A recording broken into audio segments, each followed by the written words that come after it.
If money talks, Americans are screaming this election season. Marketplace Morning Report is supported by TD Ameritrade. You can get smart with your investing with customizable tools and education designed just for you at TD Ameritrade, where smart investors get smarter. From Marketplace, I'm Sabri Benishore in for David Brancaccio. The Senate Judiciary Committee was expected to vote today on Judge Amy Coney Barrett's nomination to the Supreme Court. But Minority Leader Chuck Schumer announced last night Democrats would boycott the vote, denying Republicans the quorum needed to move forward, at least for now. It is effectively a delay tactic. Republicans are still expected to confirm Coney Barrett probably Monday.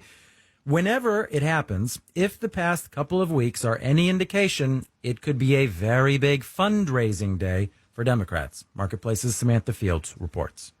Supreme Court Justice Ruth Bader Ginsburg died on Friday, September 18th. By that next Monday, Democrats had donated more than $160 million through the fundraising site ActBlue. And they gave at least $35 million more during the confirmation hearings for Judge Amy Coney Barrett. Democratic strategist Atima Omara says this is the first time in decades that the Supreme Court has been a bigger motivator for the Democratic side than it has been for the Republicans. Liam Donovan, a Republican lobbyist, pretty much agrees. Anger is a powerful thing when in terms of translating into dollars, and that's not what Republicans have right now.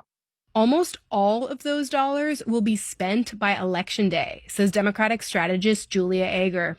I've seen a couple folks say, like, oh, wow, there's not even a way to spend this amount of money. There is.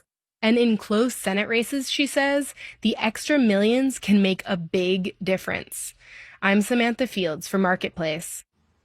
We got new numbers this week on how much cash the presidential campaigns have on hand for the run-up to Election Day.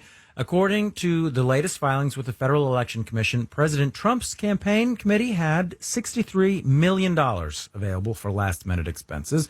Compare that to the Biden campaign's $177 million. And some Democratic House and Senate candidates are outraising their GOP opponents in states where you might not expect it. Bottom line, all of that money sloshing around means even more political ads. Marketplace's Kimberly Adams reports. 5 million. That's how many ads have run on cable and broadcast TV if you tally up the pitches for House, Senate, and presidential races, according to the Wesleyan Media Project.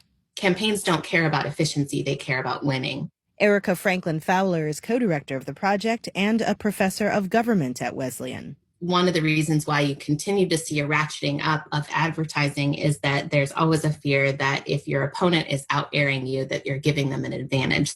With all of the money still flooding into federal, state, and local elections, a lot more ads are coming. Sorry.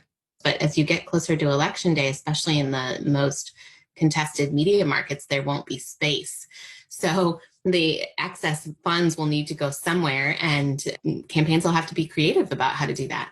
Oh, and they have ideas. Advertising to people's Rokus and PlayStations, people who are streaming YouTube TV.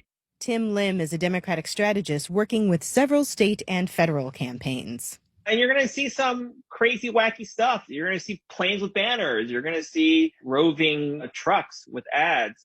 Lim says campaigns have some unexpected options. Instead of having to say, okay, well, we're going to cut X out of this budget or cut Y out of this budget. No, we can fully fund X, Y, and Z. We can fully fund the TV, the digital, and the mail.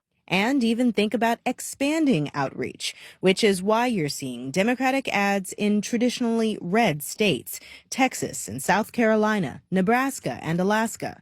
Lori Cox-Hahn is a political science professor at Chapman University. Sometimes you'll see a campaign spend money in a state where they don't really have a shot, but they have to spend it somewhere. Hahn recalled another race with a Democratic candidate who had money burning a hole in his pocket. We've seen over the last 8 years how decisions by a president can have a profound effect on the course of history and on American lives.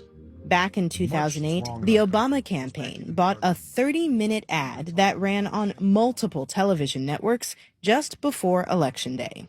That was an indication of how much money they had and how much they could spend.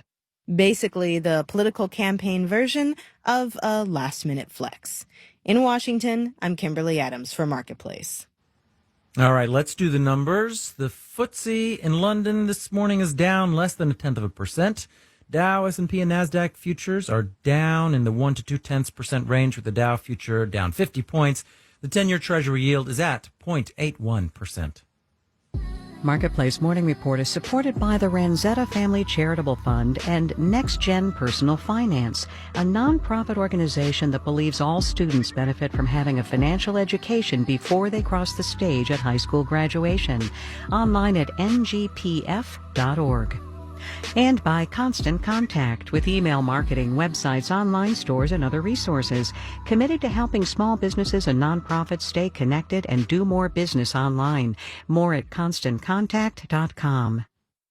WNYC supporters